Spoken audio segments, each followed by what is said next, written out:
ትምህርታችንን ከሮሜ ምዕራፍ 9 እንቀጥላለን። ሁላችን ከቻልን ለእግዚአብሔር ቃል ክብር እንቆምና ሮሜ ምዕራፍ 9 ከቁጥር 24 ጀምሮ አነባለሁ።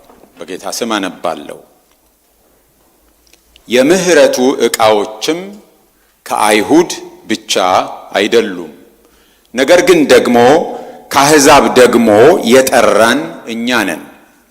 እንዲሁ ደግሞ በሆሴዕ ሕዝቤ ያልሆነውን ሕዝቤ ብዬ ያልተወደደችውንም የተወደደችው ብዬ እጠራለሁ። እናንተ ሕዝቤ አይደላችሁም በተባለላቸውም ስፍራ በዚያ የሕያው እግዚአብሔር ልጆች ተብለው ይጠራሉ ይላል።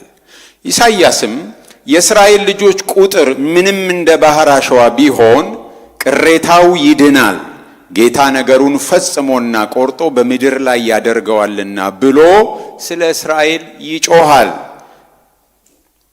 ኢሳይያስም እንደዚሁ ጌታ ጸባኦት ዘር ባላስቀረልን እንደ ሰዶም በሆንን ገሞራንም በመሰልን ነበር ብሎ አስቀድሞ ተናገረ። እንግዲህ ምን እንላለን?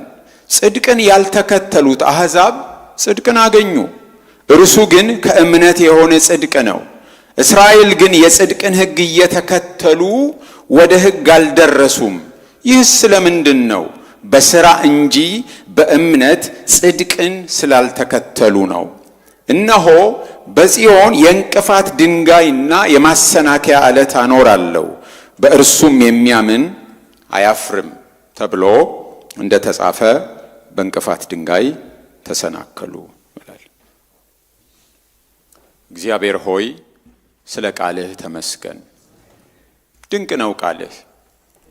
በብዙ ፍልስፍና ተፈትኖ በብዙ የዘመናት ጥበብ የሰዎች ልጆች ዕውቀት ተፈትኖ በብዙ ተቃውሞ አልፎ በብዙ ምርመራ ውስጥ አልፎ ዘመናት እየተሻገሩ በሺዎች ዓመታት እየተቆጠሩ ዛሬ ግን ቃልህ ሕያው ነው። ዛሬም ይሰራል። ዛሬም ሰዎችን ከጨለማው መንግስት ወደ ብርሃን ያፈልሳል።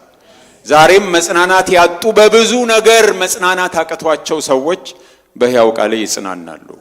ዛሬም ብርቱ ልብ፣ ድንጋይ የሆነ ጠጣር የሆነ ልብ ዛሬም በቃልህ ተሰብሮ ወደ ሥጋ ልብ ይለወጣል። ዛሬም ሰዎች በቃልህ ካንተ ጋር ይታረቃሉ። ያንተን ምክር፣ ያንተን ሐሳብ፣ ያንተን አጀንዳ እግዚአብሔር ሆይ ዛሬም ከቃልህ ያገኛሉ። ዛሬም እንገረማለን። ለዘመናት ያነበብነው ቃል ብዙ ጊዜ ደጋግመን ያነበብነው ቃል እንደገና ስናነበው እየተፈለቀቀ አዲስ ነገር የምናገኝበት ልባችንን የሚመረምር ልባችንን የሚፈትሽ ነፍስና መንፈሳችንን ጅማትና ቅልጥማችንን በሰይፍ እንደሚለያይ የሚለያይ ብርቱ ቃል ነው። ስለ ቃልህ ተመስገን። ቃልህን ስለላክልን ስለምታስተምረን እግዚአብሔር ሆይ እናመሰግንሃለን። የሚበጀንን የምታውቅልን የሚሻለንን የምታውቅልን ከጥፋት የምትመልሰን አንተን እንሰማለን። ጌታ ሆይ በዚህ መካከል ያንተ ሐሳብ ብቻ ይሁን። የክፉ ጉልበት የክፉ ሐሳብ ከሥጋ የሆነ ነገር እግዚአብሔር ሆይ የራስ አጀንዳ ማስፈጸሚያ ካንተ መንግስት ካንተ ሐሳብ ቀድሞ የሚመጣ ነገር በሙሉ በኢየሱስ ክርስቶስ ስምና ስልጣን የተመታ ይሁን። ሁሉ ላንተ ክብር ይሁን። አስተምረን በኢየሱስ ስም አሜን። ባለፈው ትምህርታችን እግዚአብሔር ሉዓላዊ ነው ብለን አይተናል። ሉዓላዊ ነው ግን የሰዎችን ምርጫ ያከብራል ብለናል። እግዚአብሔር ሉዓላዊ ነው ደግሞ መሐሪና ታጋሽ ነው የሚለውንም አይተናል። ቁጥር 22 እና 23 ላይ እግዚአብሔር እንደሚታገዝ ቁጣውን ከመግለጽ ኃይሉንም ከማሳወቅ እንደሚታገስ አይተናል። ለምን ይታገሳል ቢባል እግዚአብሔር የሚታገሰው ለምህረት እንደሆነ አይተናል። ፈርዖንን ስንጠቅስ እግዚአብሔር የፈርዖን ልብ እንዳደነደነ ይናገራል። ወደ ዘጸአት ሄደን ስናነብ ደግሞ ፈርዖን ራሱንም ልብ እንዳደነደነ እግዚአብሔርም እንዳደነደነበት እንደሚናገር እግዚአብሔር የሰዎችን ልብ እንደሚያደነድን ኢሳይያስም ሲናገር እንደነበረ በዮሐንስ ወንጌልም ላይ እንደተረጋገጠ በሌሎችም ክፍሎች አይተናል። ስለዚህ እግዚአብሔር ልባቸውን የሚያደነድንባቸው ሰዎች ጥሩ ልብ የነበራቸው ቀና ልብ የነበሩ ሳይሆኑ አስቀድሞም የእግዚአብሔርን ምክር የእግዚአብሔርን ተግሳጽ አልሰማ ያሉ እግዚአብሔር በተደጋጋሚ እድል ሲሰጣቸው ያንን እድል የማይጠቀሙበትን በሮሜ ምዕራፍ 1ም እንደተባለው ለራሳቸው የልብ ፍላጎት ለራሳቸው የልብ ምኞት ለራሳቸው የልብ ዝንባሌ እግዚአብሔር አሳልፎ እንደሚሰጣቸው አይተናል። ስለዚህ እግዚአብሔር ቀና ልብ ያላቸውን አያጣምምም። ነገር ግን አስቀድሞም ቀና ልብ እንዲኖራቸው በተደጋጋሚ እግዚአብሔር እድል ሰጥቷቸው ያንን ያልተቀበሉትን ሰዎች ልባቸውን እንደሚያጠነክር አይተናል። ዛሬ ባለን ጊዜ የምናየው እግዚአብሔር ለዘላለም አይጥልም በሚል ነው። እግዚአብሔር ለዘላለም አይጥልም። እስራኤልን እግዚአብሔር አስቀድሞ ሲጠራ በእስራኤል በኩል ለዓለም ሕዝብ መድኃኒት ለማምጣት ነው የእግዚአብሔር ሐሳብ የነበረው። አብርሃምን ሲጠራው በአብርሃም በኩል ዓለምን ሁሉ ለመታደግ ነው የእግዚአብሔር ሐሳብ የነበረው። ነገር ግን እስራኤላውያን ራሳቸው እንደ መንገድ ሲጠሩ ራሳቸውን እንደ ግብ ቆጠሩ። ራሳቸው ለዓለም እግዚአብሔር የራሱን አጀንዳ ሊያደርስ ሲያስብ ዓለምን ሁሉ ለመታደግ ሲያስብ እነርሱ ግን ፌል አደረጉ። ራሳቸውን እንደ ውጤት እንደ ግብ ቆጠሩ።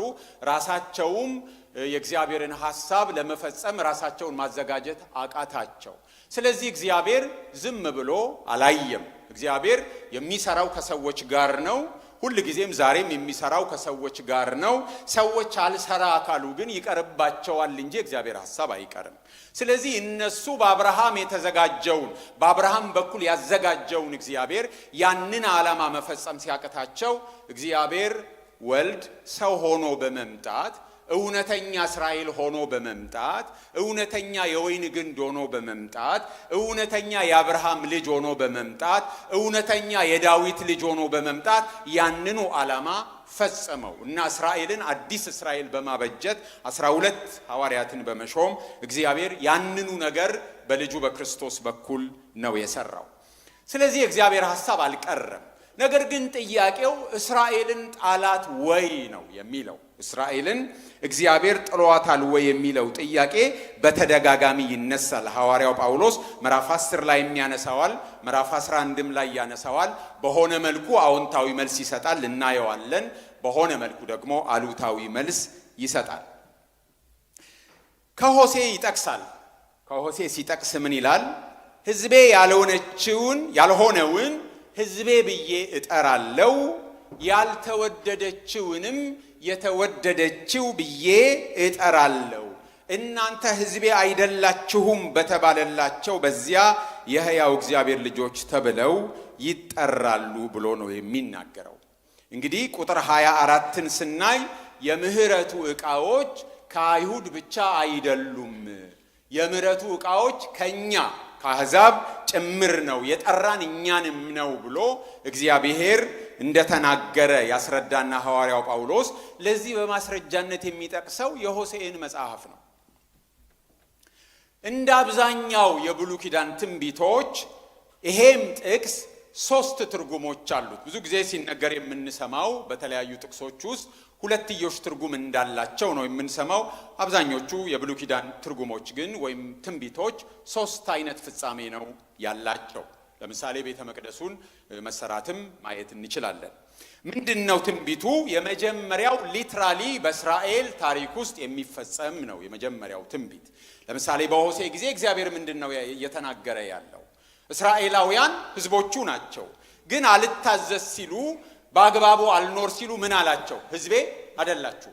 ሆሴዕ ምንድነው ያደረገው? ከጋለሞታይቱ ሴት የወለዳትን ልጆች ሕዝቤ አይደላችሁም የሚል ስም ነው የሚያወጣላቸው። ምሕረት አይገባችሁም ሎሩሃማ ሎአሚ የሚል ስም ነው የሚያወጣላቸው። መልሶ ግን እነዛን ልጆቹ አድርጎ ይቀበላል። ሩሃማ እያለ እየተቀበለ ሎሩሃማ አይገባትም የተባለ ሎአሚ ሕዝቤ አይደለችም የሚለውን አሚ እያለ መልሶ እንደተቀበላቸው እግዚአብሔር ሕዝቡን ልጆቼ አይደላችሁም ሕዝቤ አይደላችሁም ብሎ ካስማረካቸው በኋላ መልሶ ምን ያደርጋቸዋል? ይቀበላቸዋል። ወደ ባቢሎን ተማረኩ፣ ግን አልቀሩም። እግዚአብሔር ከ70 ዓመት በኋላ ምን አደረጋቸው? መለሳቸው። ሕዝቤ አይደላችሁም ልጆቼ አይደላችሁም ምሕረት አይገባችሁም ካላቸው በኋላ ካስማረካቸው በኋላ መልሶ ምን አደረጋቸው? ከምርኮ ምድር እንዲመለሱ በማድረግ ተቀበላቸው። ስለዚህ የመጀመሪያው ትንቢት የተፈጸመው በቁሙ በእስራኤል ታሪክ ውስጥ ነው የተፈጸመው። ሁለተኛ ትርጉሙ ደግሞ በክርስቶስ በቤተ ክርስቲያን የሚፈጸም ነው። ቤተ መቅደሱንም ብታስቡ ይገነባል፣ ድጋሚ ይሰራል የተባለው ተሰርቷል። አዲስ ኪዳንን ስናነብ ብሉይ ኪዳንም ከምርኮ ከተመለሱ በኋላ ስራውን ነው የምናየው። ሁለተኛ የተፈጸመው ግን በቤተ ክርስቲያን በክርስቶስ በኩል ነው። ስለዚህ እዚህ ጋር ይመጣና ሕዝቤ አይደላችሁም በተባለው ስፍራ ሕዝቤ ይላቸዋል የሚለው ለማን ነው እየጠቀሰ ያለው? አሁን ሐዋርያው ጳውሎስ ይሄንን ትንቢት ከክርስቶስ ልደት በፊት በ8ኛው መቶ ክፍለ ዘመን ከባቢሎን ሲመለሱ ተፈጽሟል። አሁን እንደገና ይሄ ትንቢት ደግሞ ይፈጸማል። እንዴት አድርጎ ነው የሚፈጸመው? አሕዛብ የእግዚአብሔር ሕዝብ አይደሉም የተባለው ምሕረት አይገባቸውም የተባለው አሁን ምን እየሆኑ ነው ማለት ነው? ምሕረት የሚገባቸው ናቸው። ሕዝቤ አይደላችሁም በተባሉበት ስፍራ የእግዚአብሔር ሕዝብ ናቸው። ኤፌሶን ምዕራፍ 2ን ስናነብ እንደምንረዳው ከተስፋው ቃል ርቀው የነበሩትን ግድግዳ በመካከል ተገንብቶ ወገን ያልነበራቸው አሁን ምን አግኝተዋል? ወገን አግኝተዋል። የጥሉ ግድግዳ ፈርሶ እግዚአብሔር አንድ ሕዝብን ሰርቷል። ስለዚህ ምን አድርጓል ማለት ነው? የምህረቱ ዕቃዎች ከማን ብቻ አይደሉም? ከአይሁድ ብቻ ሳይሆን ከአሕዛብም ሆነዋል። ስለዚህ ይሄ ትንቢት የተፈጸመው በማን ነው ማለት ነው? በክርስቶስ በኩል በአሕዛብ መዳን ይሄ ትንቢት ተፈጽሟል። ግን ደግሞ አሁንም ሶስተኛ ይፈጸማል። በኋላ እናየዋለን። ምዕራፍ 11 ስንገባ እስራኤልን ትቷታል ወይ የሚለው ጥያቄ ሲመጣ እግዚአብሔር ምን አላረጋትም? እስራኤልን ጨርሶ አልተዋትም። የተጠበቀላት ምን አለ? ተስፋ አለ።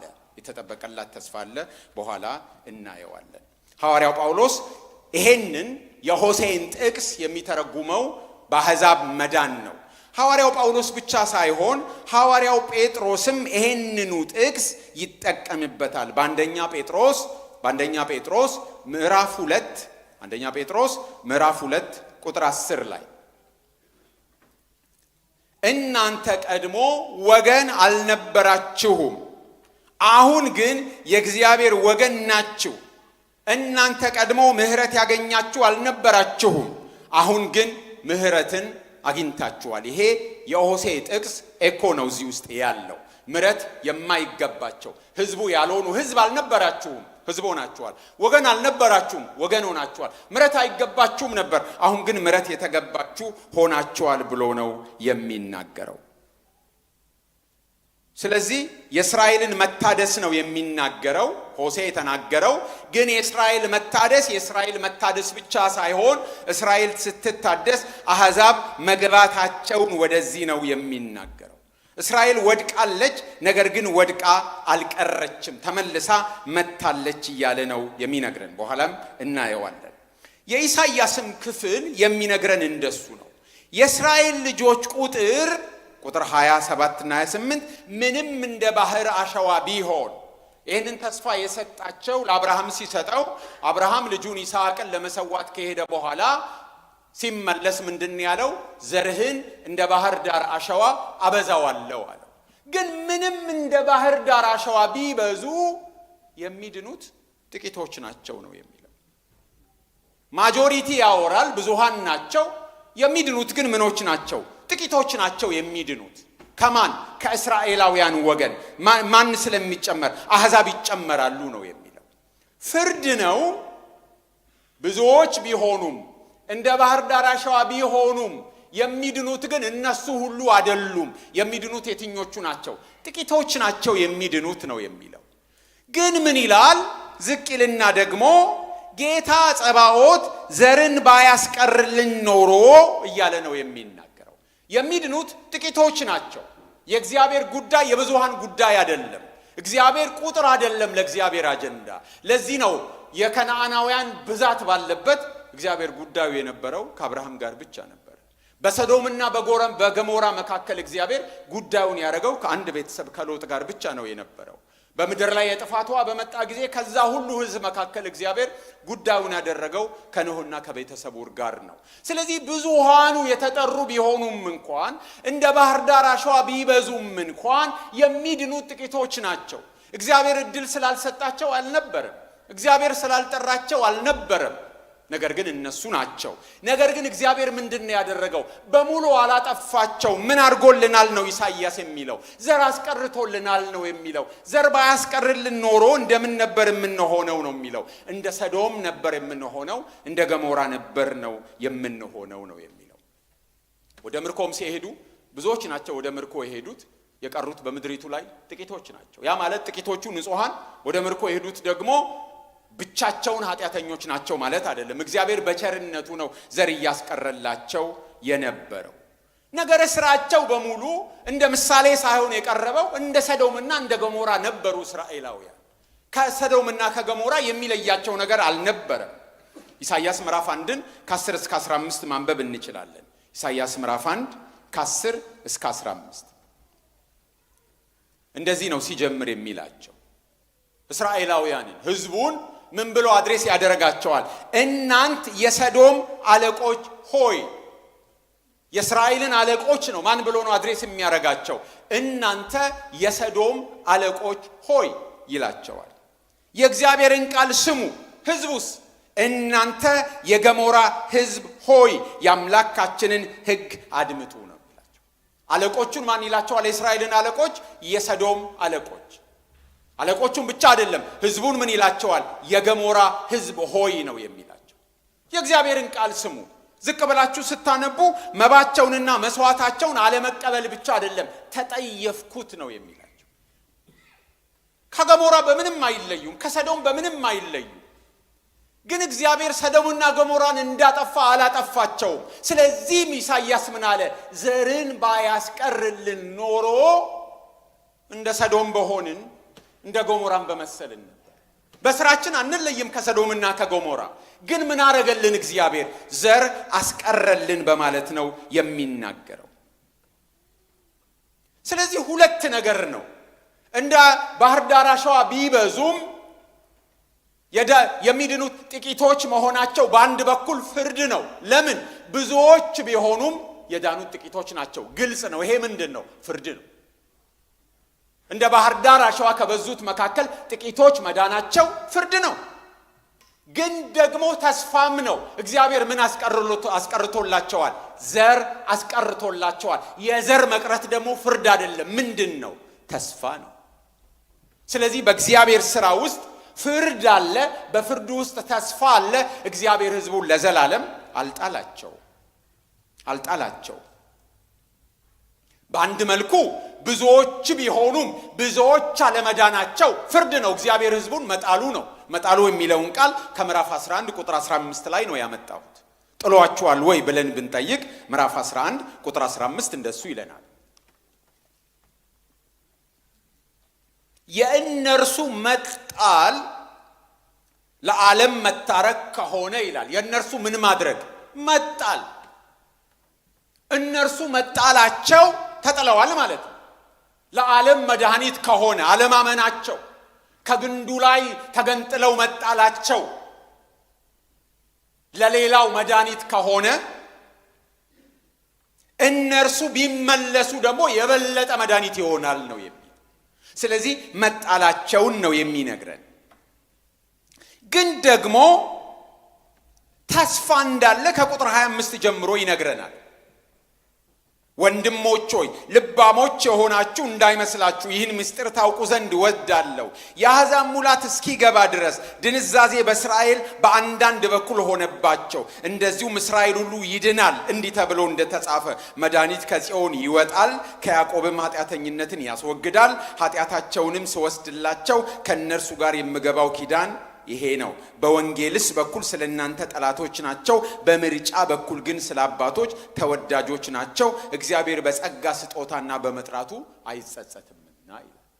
ይህን ስንደርስበት እናያለን። ግን ተስፋ አላቸው ማለት ነው። ለዚህ ነው ቁጥር 1 ላይ ምን ይለናል? እንግዲህ እግዚአብሔር ሕዝቡን ጣላቸውን እላለሁ? አይደለም፣ አልጣላቸውም። ስለዚህ መጣላቸው ከብዙሃኑ መካከል ጥቂቶች ብቻ መዳናቸው የብዙሃኑ መጣል ነው። ሙልጭ ብለው አለመጥፋታቸው እግዚአብሔር ዘር ማስቀረቱ ደግሞ ሕዝቡን አለመጣሉን ነው የሚያሳየው። አልጣላቸውም ጨርሶ፣ ግን ተጥለዋል። ብዙሃኑ ተጥለዋል፣ ግን እግዚአብሔር ምን አስቀርቶላቸዋል? ዘር አስቀርቶላቸዋል። ስለዚህ ተስፋም ነው ፍርድም ነው። እግዚአብሔር ይጥላል ያልታዘዙትን፣ ግን ደግሞ እግዚአብሔር ምን አያረግም? ለዘላለም ምን አያረግም? አይጥልም። ስለዚህ በፍርድ ውስጥ ተስፋ አለ። እግዚአብሔርን ባልታዘዙት ሰዎች በእስራኤላውያን መካከል እንኳን እግዚአብሔር ጨርሶ አልጣላቸውም። ለምን? እግዚአብሔር ጻድቅ ስለሆነ። ምን ማለት ነው? እግዚአብሔር ለኪዳኑ ታማኝ ስለሆነ። ቢጥላቸው አይገባቸውም ነበር ወይ? ይገባቸዋል። ግን እግዚአብሔር ለአብርሃም ምን ብሎታል? ዘርህን እንዲያረጋለሁ ብሎ ነግሮታል። ዘር የሚለው በየደረጃው ብዙ ትርጉሞች አሉት። ዘር በነጠላ ከቀረበ ክርስቶስን ኢየሱስ እንደሚያመለክት ሐዋርያው ጳውሎስ ያስቀምጥልናል። ዘሮች ሲል ደግሞ ሕዝቡን በሥጋ የተወለዱትንም እንደሆነ ይነግረናል። ደግሞ በእምነት የመሰሉትንም መንፈሳዊ ልጆቹንም እንደሚሆን ይነግረናል። እግዚአብሔር ለገባው ኪዳን ምንድን ነው? ታማኝ ነው። ስለዚህ ጨርሶ ያላጠፋቸው እግዚአብሔር ለኪዳኑ ታማኝ ስለሆነ፣ እግዚአብሔር ጻድቅ ስለሆነ ነው። እግዚአብሔር የቀጣቸው ደግሞ ለምንድን ነው? ጻድቅ ስለሆነ ስለሚገባቸው፣ እግዚአብሔር እውነተኛ ፈራጅ ስለሆነ ነው። ግን እግዚአብሔር ለዘላለም አይጥልም። ነቢያት ይናገሩት የነበረው ይሄን ነው። ኤርምያስ በሰቆቃው ኤርምያስ ላይ የሚናገረው ይሄን ነው። ጌታ ለዘላለም ምን አያረግም ይላል? አይጥልምና። ቢያሳዝንም እንኳን እንደ ምሕረቱ ብዛት ምን ያረጋል? ይራራል። ሰቆቃው ኤርምያስ ላይ መቼ ነው ይሄንን የተናገረው? ፍርዱ ከመጣ በኋላ። ሰቆቃው ኤርምያስን የጻፈው መቼ ነው? ባቢሎናውያን መጥተው ሕዝቡን ሲዘርፉ፣ ቤተ መቅደሱን ሲያፈርሱ፣ ሕፃናትን ሲገሉ፣ ሴቶች ሲደፈሩ፣ ግፍና በደል ሲበዛ፣ ረሃብና መበላላት ሲሆን፣ ሊትራሊ ሰዎች የሰውን ሥጋ በሚበሉበት ጊዜ በሕዝቡ ላይ የወረደውን መዓት እያየ ነው የሚያለቅሰው። በዛ ለቅሶ ውስጥ ግን ምን ይላል? ይገባናል፣ እውነት ነው፣ የእጃችንን ነው ያገኘ ነው ይልና መልሶ ምን ይላል? ጌታ ለዘላለም አይጥልም ይላል። ሐዋርያው ጳውሎስም በዚህ ስፍራ የሚነግረን ይሄንን ነው። አሕዛብ መዳናቸውን በሆሴዕ ትንቢት ይነግረንና አልፎ ደግሞ ምን ይላል? እስራኤላውያን ተጠብቆላቸዋል፣ ዘር ተቀምጦላቸዋል። ስለዚህ ዘሩ ይበዛል። አሁን በብዛት እየዳኑ ያሉት አሕዛብ ናቸው። ግን የአሕዛብ ሙላት እስኪደርስ ነው። ከዛ በኋላ ደግሞ ማን ይድናል ነው የሚለን? እስራኤል ይድናል ነው የሚለን። ስለዚህ ይሄ ነገር አሁንም እስራኤላውያን በሆሴዕ ጊዜ ሕዝቤ አይደላችሁም ብሎ ከምርኮ በኋላ ሕዝቤ ብሎ እንደተቀበላቸው አሁንም ሕዝቤ አይደላችሁም ካላቸው በኋላ ደግሞ ሕዝቤ ብሎ የሚቀበላቸው ጊዜ ምን ያደርጋል ነው የሚለን? ይመጣል ነው የሚለን። እግዚአብሔር ሕዝቡን አልጣላቸው። እኔ ደግሞ ምንድነኝ ይላል? እስራኤላዊ ነኝ ነው የሚለው። ስለዚህ እግዚአብሔር ተስፋን አቆይቶላቸዋል። ለምንድን ነው ግን እግዚአብሔር የተዋቸው ብዙሃኑን? ለምንድን ነው የጣላቸው ብዙሃኑን? ዘር አስቀርቶላቸዋል፣ እውነት ነው። ለምንድን ነው እንደዛ የሆነው ስንል ቁጥር 30 ላይ ይነግረናል። ስላልጠራቸው አይደለም እግዚአብሔር። ችግሩን እነሱ ጋር ነው ያለው። የአሕዛብ መዳን የእግዚአብሔር ምሕረት ነው። የእስራኤላውያን አለመዳን ግን የራሳቸው ስህተት ነው። እንግዲህ ምን እንላለን? ጽድቅን ያልተከተሉት አሕዛብ ጽድቅን አገኙ፣ እርሱ ግን ከእምነት የሆነ ጽድቅ ነው ይለናል። እስራኤል ግን የጽድቅን ሕግ እየተከተሉ ወደ ሕግ አልደረሱም ነው የሚላቸው። አሕዛብ ጽድቅን እየተከተሉ አልነበረም። ሕጉን እየፈጸሙ በዚህ ውስጥ ጽድቅን እናገኛለን ብለው ሙከራ እያደረጉ ሁሉ አልነበረም። መንፈስ ቅዱስ እድሉን ሲሰጣቸው የወንጌል እውነት ሲበራላቸው ግን ምን አደረጉት? ቀጨም አደረጉት ነው። ምክንያቱም ቃሉ በተጻፈበት ቋንቋ ካታላምባኖ ማለት ቫዮለንትሊ የመያዝ ተናጥቆ የመያዝ በጉልበት የመያዝ የመመንጨቅ ሐሳብ ነው ያለው። ወይም በአራድኛው ቀጨም አደረጉት ማለት ነው፣ ፋታ ሳይሰጡ። ሐዋርያት ሥራን ስታነቡ እንደሱ ነው የምታነቡት። ሐዋርያቱ ሊሰብኩ ወደ ምኩራብ የሄዱና በምኩራብ ተቀምጠው ወንጌሉን ሲናገሩ ጥቂት አይሁድ ይነቃሉ እንጂ ሌሎቹ ይቃወማሉ። ለመግደል ሐዋርያቱን ይነሳሉ። ሐዋርያቱ ከነሱ ወጥተው ለአሕዛብ ሲሰብኩ ግን አሕዛብ ምን ያደርጉታል? ሲሰሙ ቀጨም ሲነገራቸው፣ የወንጌል እውነት ሲነገራቸው፣ መንፈስ ቅዱስ ብርሃን ሲያበራላቸው የጽድቅን ሕግ እየተከተሉ አልነበረም። ለመዳን ፍለጋ እያደረጉ አልነበረም። ብዙሃኑ ግን ሲበራላቸው በዛ ቅጽበት ምን ያደርጉታል? ይይዙታል። አይሁድ ግን ያንን ሕግ እየተከተሉ ወደዛ ለመድረስ ነገር ግን ምን አላደረጉም ይላል? አልደረሱም ይላል። እየፈለጉ አልደረሱም። በዛ መንገድ ላይ ሆነው እየተጣጣሩ አልደረሱም። ከልባቸው ስላልፈለጉት አይደለም። ከልብ እየፈለገም ሰው ይስታል። ለመጽደቅ ጽድቅን ለማግኘት ከልቡ እየጣረ ሰው፣ ከልቡ እየሰራ ከልቡ እየፈጋ እንኳን ሰው በተሳሳተ መንገድ ሊፈጋ ይችላል። በተሳሳተ መንገድ ሊጥር ይችላል። ስላልፈለጉት አይደለም የሚነግራቸው። እስራኤል ግን የጽድቅን ሕግ እየተከተሉ አልደረሱም ነው የሚለው። ስላልፈለጉት አይደለም፣ በእምነት ስላልፈለጉት ነው የሚለው። ይህ ስለምንድን ነው? በስራ እንጂ በእምነት ጽድቅን ስላልተከተሉ ነው። ስላልተከተሉ አይደለም፣ በእምነት ስላልተከተሉ ነው። ስላልፈለጉ አይደለም፣ በእምነት ስላልፈለጉ ነው። ዛሬም እንደዚሁ ነው። የወንጌል እውነት በክርስቶስ ኢየሱስ ተሰርቶ አልቆ በራሳችሁ ስራ አይደለም፣ በራሳችሁ ጥረት አይደለም፣ ከልባችሁ በመጣራችሁ አይደለም። እግዚአብሔር በልጁ በክርስቶስ ጨርሶታል፣ እነሆ እመኑ ሲባል ሰዎች በሌላ መንገድ ይፈልጋሉ በሌላ መንገድ ለመዳን ሰዎች ይፈልጋሉ። ስለዚህ ነው ክርስቶስ መጥቶ እንኳን በጽዮን የእንቅፋት ድንጋይ የሆነው የማሰናከያ ዓለት የሆነው። ለዚህ ነው። ለምን? የክርስቶስ መምጣት ለሰዎች እንቅፋት ነው የሚሆነው።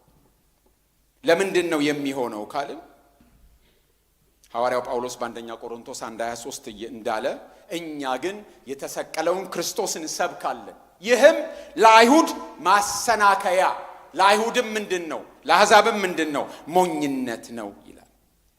ለአይሁድ ማሰናከያ ድንጋይ፣ አትልፋ እመን የሚል ድንጋይ፣ ልልፋበት ተወኝ ነው የሚሉት። አትልፋ ሲባል እንዴት ዝም ብዬ ልመን? በቃ እመን፣ ክርስቶስ ሰርቶ ጨርሶልሃል፣ እመን። የሆነ ነገርማ ካላዋጣው አይሆንም። እንዴት በበላሽ? እንዴት በነፃ? ግን ማን ሰርቶታል? ክርስቶስ ሰርቶታል። ስለዚህ ከልባቸው ነው እየፈለጉ ያሉት። ግን በምን አልፈለጉም ነው የሚለው? በእምነት አልፈለጉም። ከስራ ጋር አገናኝቶ ነው የሚናገረው። በስራ እንጂ በእምነት ጽድቅን ስላልተከተሉት ነው። እስራኤላውያን የእግዚአብሔር ሕዝብ የሆኑት በጸጋ ነው። ምንም እዚህ ጋር ግራ ሊገባን አይገባም። በስራ አይደለም። እስራኤላውያን የእግዚአብሔር ሕዝብ የሆኑት በጸጋ ነው። አብርሃምን ስለጠራው፣ አብርሃምን ስለመረጠው ነው። ለአብርሃም ኪዳን ስለሰጠው ነው። የሆነ ነገር ሰርተው አይደለም የእግዚአብሔር ሕዝብ የሆኑት። በምንድን ነው የእግዚአብሔር ሕዝብ የሆኑት? በጸጋ ነው። አስቀድሞም አሁንም ደግሞ በምንድን ነው መሆን ያለበት? በጸጋ ነው። እነሱ ግን ያንን አልፈለጉም። አስቀድሞም የእግዚአብሔር ወገን የሆኑት በጸጋ ነው። በእግዚአብሔር ምርጫ ነው። እነሱ አይደሉም። እኛም የዳነው የምንድነው በጸጋ ነው።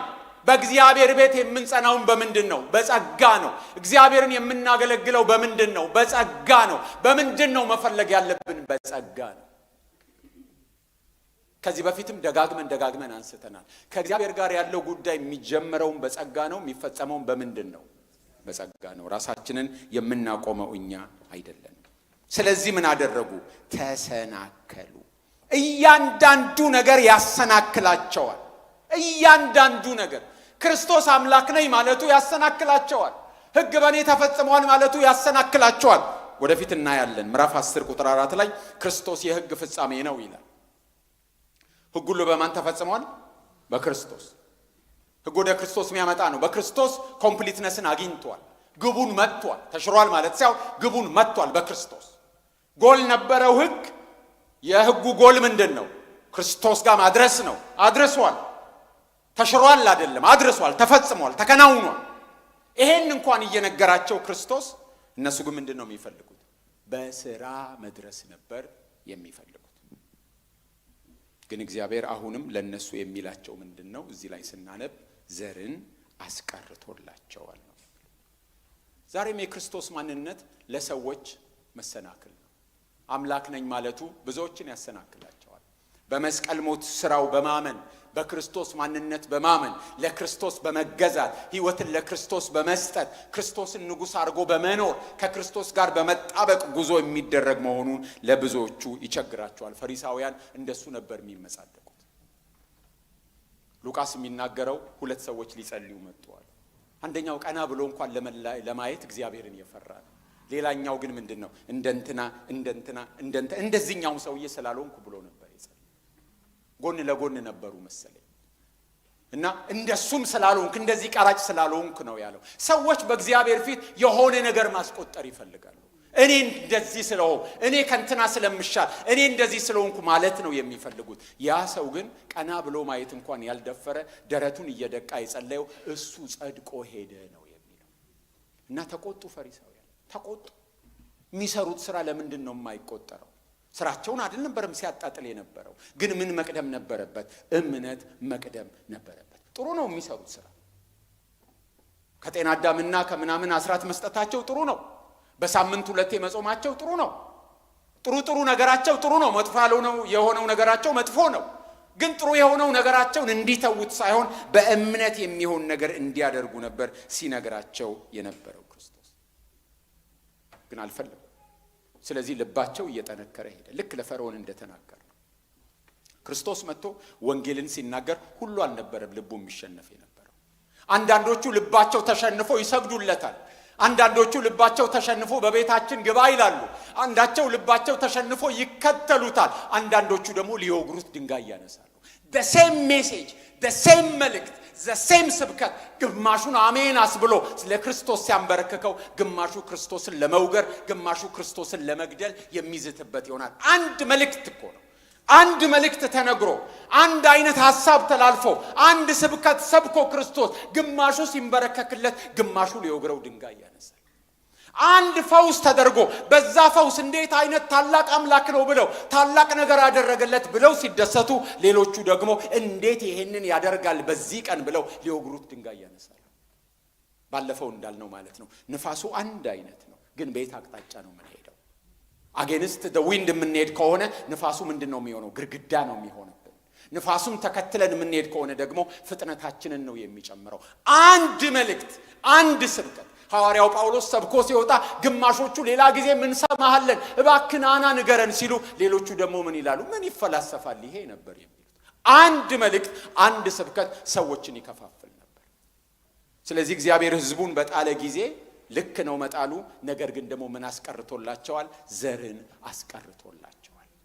ስለዚህ የተጠበቀላቸው መዳን አለ።